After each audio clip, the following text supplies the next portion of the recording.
Welcome back to another edition of Higher Education Today. I'm your host, Steven Roy Goodman. Today we're going to be speaking about managing conflict and managing interpersonal conflict. So that doesn't mean to say that conflict between country X and country Y isn't important, but today we're going to focus on interpersonal conflict. And our first guest is an arbitrator and a mediator from Ontario. Isabel Stramwasser is an arbitrator and mediator for the government of Ontario. And she's going to start us off by talking about inner and outer conflict. So take it away, Isabel. Thank you so much for having me on your show. I'm super excited to be here and talk to you about my passion for conflict resolution. And I hope that this is helpful for you and your audience, college students and their families, professors. I'm going to provide some very concrete, practical tools for helping people make conflict easier. I've worked in conflict my whole career. First as a trial lawyer in high conflict divorce litigation, and then the second half of my career as a decision maker. So most recently as an arbitrator in car accident cases and a mediator. And at the same time, I've been, for the last 17 years, very dedicated to a meditation practice. And I see that as resolving inner conflict. So my great passion right now is finding the link between inner conflict and outer conflict. I'm actually convinced that all conflict has an element of inner conflict. If something didn't bother you, then there wouldn't be a problem. Fair enough. Could you expand on that a bit? So about 20 years ago, Steve, I discovered a book called Nonviolent Communication by Marshall Rosenberg, and it changed my life. In it, there's a very simple 4-step formula, which I'd like to share with you all today. And I can tell you a story about how it works in action. So I want you to picture this. Imagine you're on a Canadian university campus, and you open the door to a classroom, and you see a professor struggling with organizing his notes, organizing photocopies, dividing the class into groups. And as you stand there with the door open, you notice that the students are getting more and more annoyed and frustrated. Some are rolling their eyes, some are groaning. And the professor goes on for about 90 minutes with these administrative tasks. And then you notice a student in the corner take a deep breath and take out a piece of paper and take out a pen and jot down some notes for about a minute. Then she raises her hand and she says to the professor, "When you use class time to do administrative work, I get really frustrated because I value learning. Would you be willing to do the administrative work after class?" And immediately the professor says, "Oh, yes, I'm sorry." He puts his papers away and he resumes the class. And the students come back to life and they're delighted and they send her notes and they want to take this person out for drinks. And so this is the formula that was used. Very simple 4-step process. First, describe in a neutral way what the problem is. And this is really hard for us to do because in conflict, we usually want to blame the other person. Second, describe your emotion, name your emotion. And this is also really difficult for us to do because we're not taught to name our emotions. So what's really helped me over the years is to go online and find a list of emotions and just pick the right one. Third step is to name your value or your need that's causing your emotion. And fourth step, most important, is to make a clear request. So the idea is never tell someone how you're feeling in a conflict without giving them a chance to do something about it. So the reason this works is that conflict is based on misunderstanding. It's based on people feeling not heard and not understood. So if you can make yourself heard and understood, you're at least resolving half the conflict. That's interesting.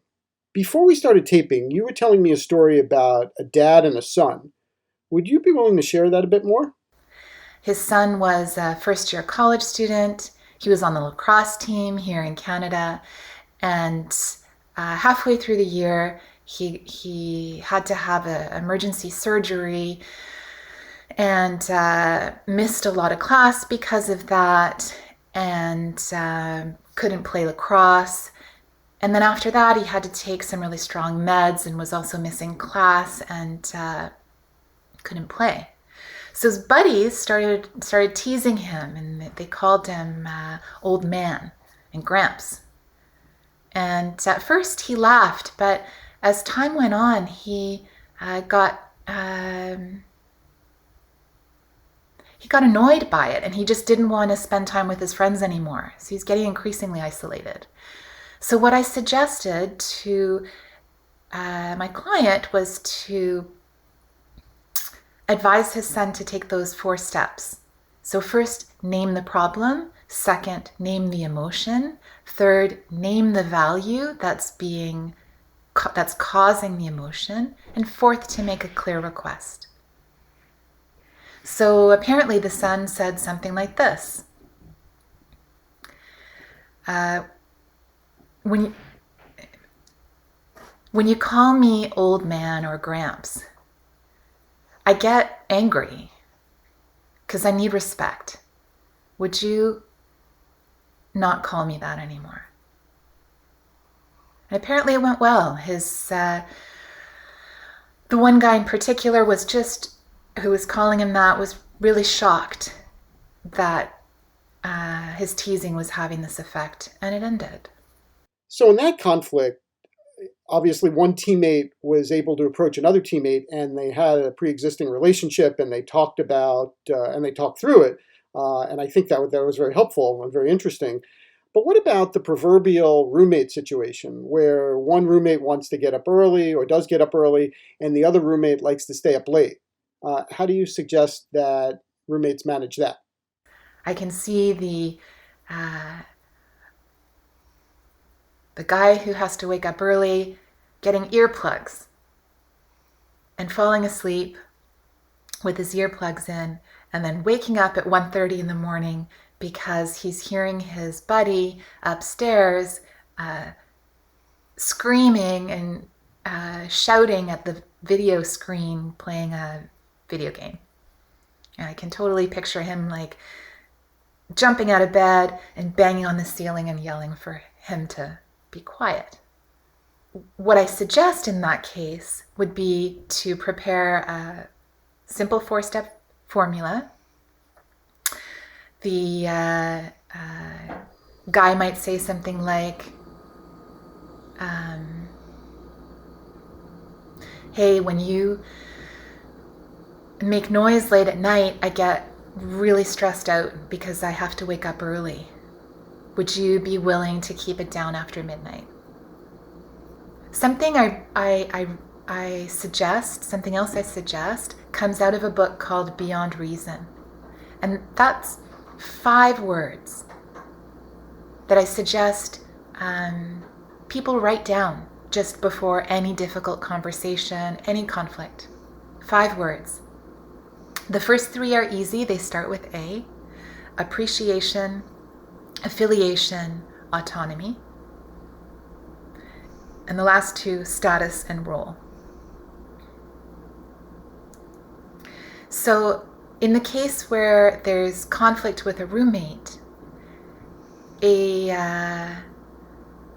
might want to do something like write down the word appreciation and think, what's one thing I really appreciate about my roommate? What's one thing I'm really grateful for? And honestly, Steve, there's always, almost always, something that we can truly be grateful for about the other person, something we can really like.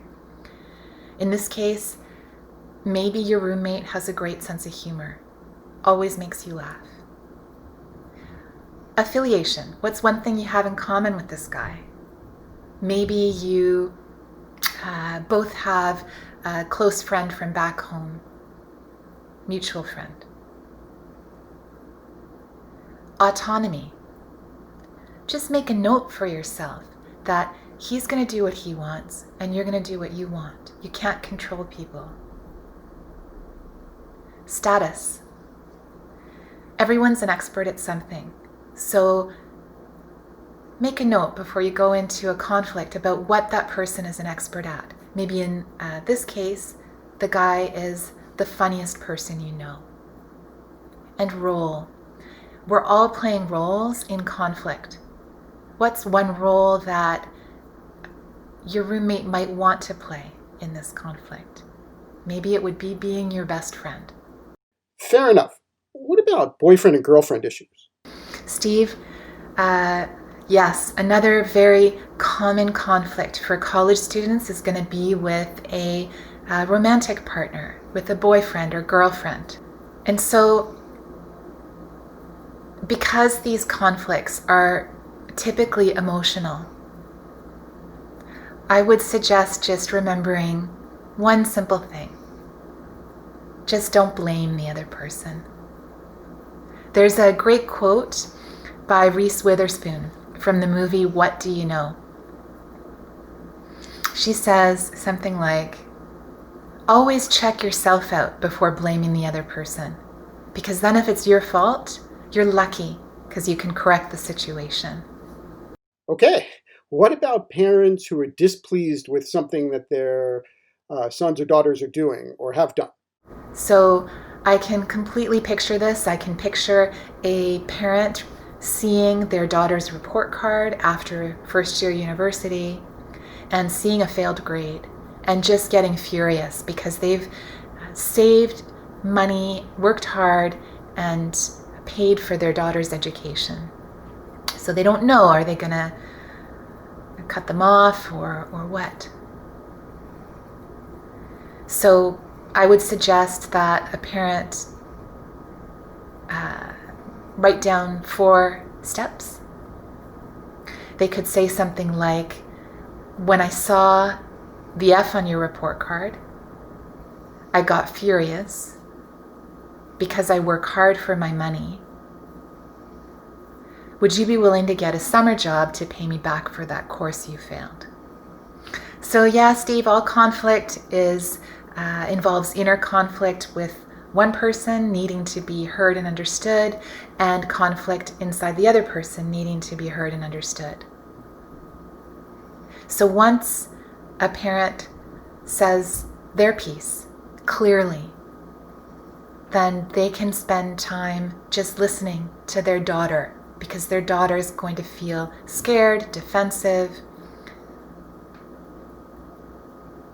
So just spend time trying to understand them, trying to help the other side identify the facts as they see them, their emotions, their needs, and what their requests are. Once the parties can hear and understand each other, conflict resolution happens quite much easier. Good advice. Very good advice. Isabel, do you have anything to say before we say goodbye about conflict in the classroom? We hope that there's conflict in the classroom. We hope that students will have opposing views. We want our classrooms to be alive with discussion and difference so people learn from each other. Where there's conflict in the classroom, professors, instructors need to be mediators. And a mediator is basically someone who just controls the process, lets people say and do as they wish, but controls the process, limits what's said and done within boundaries. And those boundaries are always about respect. Thank you, Isabel. Thank you very much. We're now going to continue talking about managing conflict in the classroom with Dr. Mohamed Khimji, who is a faculty member at the Department of Humanities at York University in Canada. So welcome, Mohamed. And if you wouldn't mind, Mohamed, can you say a word or two as we get started about the mission of a university? A central mission of a university is to offer a quality education that allows, encourages, and provides the support needed for students to grow and develop, not only as students who are learning a particular discipline, but more importantly, as human beings, both privately in their daily lives and in their role as global citizens. This has to involve helping students to develop their critical judgment so as to be able to make informed decisions, good decisions, moral decisions in the world. This might seem like a simple question, but are all ideas worth exploring or teaching about? Is it possible for teachers to help students to develop an informed, good, moral, critical judgment without at the same time helping them to distinguish between true ideas and false ideas? And I know these are loaded terms, but by true ideas, I simply mean ideas that make sense, ideas that can withstand the critique and objections of others, ideas that are consistent with the available evidence. And by false ideas, I mean ideas that do not make sense, ideas that cannot withstand the critique and objections of others, ideas that are not consistent with the available evidence.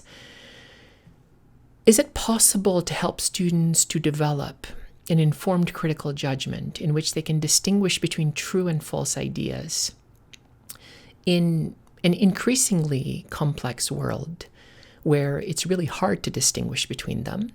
Is it possible to do this without at the same time helping students to confront and deal with difficult and controversial issues that more than likely are going to evoke passionate responses and conflicting responses among many different people?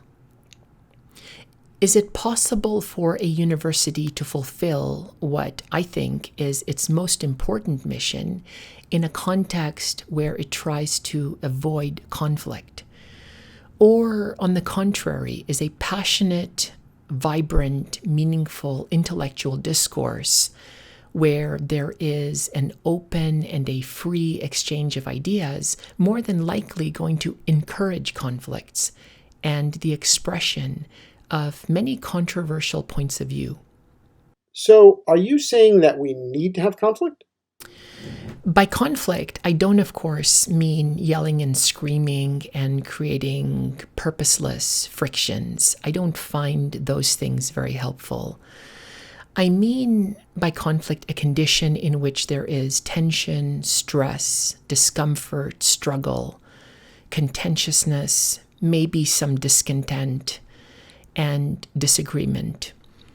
Sometimes conflict emerges when confronting issues, questions, and problems that maybe one would otherwise want to avoid and choose not to see, precisely because they might lead to one doubting one's own previously held beliefs, one's own traditions, one's own taken for granted assumptions, maybe one's sense of self and one's worldview more generally. But do we have to have conflict? The most important question for me is not whether or not there is conflict, whether psychological or interpersonal. There probably has to be if things are going to change for the better. For me, the most important question is whether or not conflict is purposeful, meaningful, creative, productive, whether among teachers, among students, or between teachers and students, and whether the relationships in which conflicts develop are grounded on a principle of mutual respect. Stress, tension, conflict, discomfort, all can be healthy or unhealthy. And all strong relationships will not only support, but in fact create the conditions for healthy forms of conflict. Can you give us some examples? In order for teachers to be effective, they need to hold both themselves and their students accountable. The university is, in principle, an active institution. It's not analogous to a thermometer that merely reads the temperature. It's more like a thermostat that is entrusted with the very important obligation of regulating the temperature.